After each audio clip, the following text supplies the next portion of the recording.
Welcome to the channel Story Threads and Life Tales. Today's story is a startup story, which is most college kids spend their senior year fixing their resumes. My friend Rohan and I, we spent it trying to stop a group of furious construction workers from walking off a job site because our bank account literally hit only $14. We had zero capital, zero family background in business, and absolutely no right starting a construction company. But less than a year later, we were booking five-figure commercial contracts and turning a massive profit. Here is the exact, unfiltered playbook of how we did it. The mistakes that almost ruined us, and how we split the workload to survive. The Act 1, the reverse employment strategy. It started a cramped door room. I was a marketing major who couldn't find a decent internship. Rohan was a civil engineer, senior drawing and blueprints. One evening, my uncle got ripped off by a shady contractor. That's when the light bulb went off. The construction industry wasn't broken because of a lack of skilled labor. It was broken because of a lack of trust and communication. We realized we had a perfect symbiotic relationship. We created a pact and drew a hard line down and a piece of paper. My job was the front end, brand identity, legal paperwork, running digital ads, pitching to clients, and closing the deals. Rohan's job was the back end, finding the workers, estimating material cost, quality control, and managing the actual site. We pulled together 500 bucks from our savings, registered as a LLP to protect ourselves from getting sued, and called ourselves Apex Construction Solutions. We had a brand. Now we needed an army.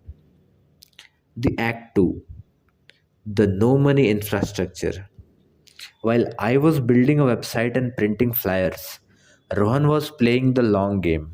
He didn't pitch to big developers. Instead, he went straight to the active job sites on weekends and talked directly to independent printers, drywallers, and masons.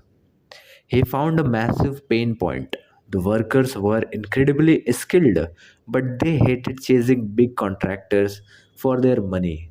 Rohan made them a simple promise: if I bring you steady work, I will pay you within 48 hours of completing a milestone. But your quality has to be flawless. Just like that, we built a roster of five reliable tradesmen.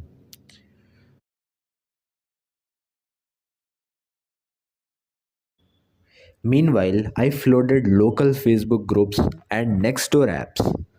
Our first yes came from an elderly couple who wanted a concrete backyard patio and a brick barbecue. I didn't show up in the college hoodie. I wore a blazer, bought a digital tablet, and gave them a completely transparent itemized cost breakdown. We won the contract because we looked like a tech startup, not a sketchy crew. The Act 3, the nightmares, the challenges. If you think it was a smooth sailing from there, we you are dead wrong.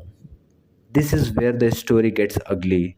In our first 8 months, we hit three massive walls that almost force us to liquidate. It means we will be dead.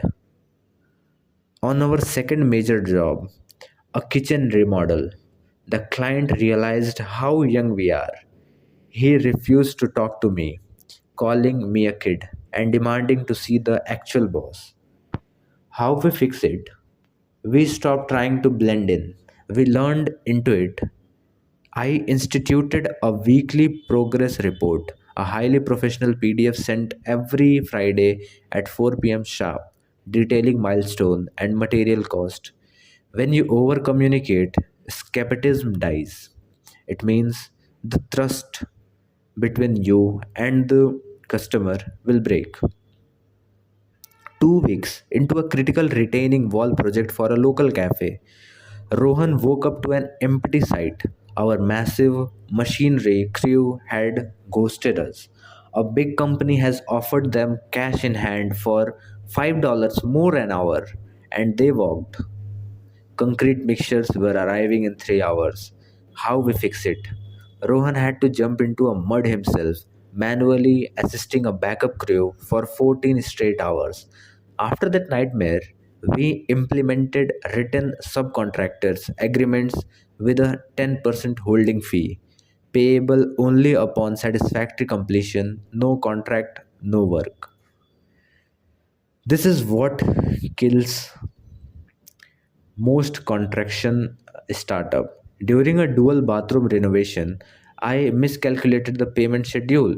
The client went on an unexpected vacation, freezing a $4,000 milestone payment, while our plumbing supplier was demanding cash immediately. Our business bank account hits exactly $14. He had a max out up of personal credit card just to stay afloat. How we fixed it? We completely reconstruct our contracts. We moved to a strict 30-40-30 model. 30% upfront for material, 40% at the halfway milestone, and 30% upon filing sign off. We never financed a project out of our own pockets again. The Act 4, the payoff. By the time graduation rolled around, we weren't looking for jobs. We had found our sweet spot, commercial build-up around under $15,000. Our defining moment was winning a bid to renovate a local spinning studio because our online reviews were flawless and Rohan's labor crew was now bulletproof. We underbid the legacy construction firms while keeping a healthy 22% profit margin. Today, Apex operators out of real office, Rohan manages site foremen who handle the physical labor, and I run a digital client pipeline. We build a profitable system because we didn't just try to do construction. We solved the communication gap for the client and the payment gap for the workers. If you want to build business in the traditional industry, stop looking for a revolutionary idea. Just look for an industry that lacks professionalism. Split the workload with someone who trusts and execute. Drop a comment below on which industry you think is ready for a disruptor. Hit that subscribe button and I will see you in the next video.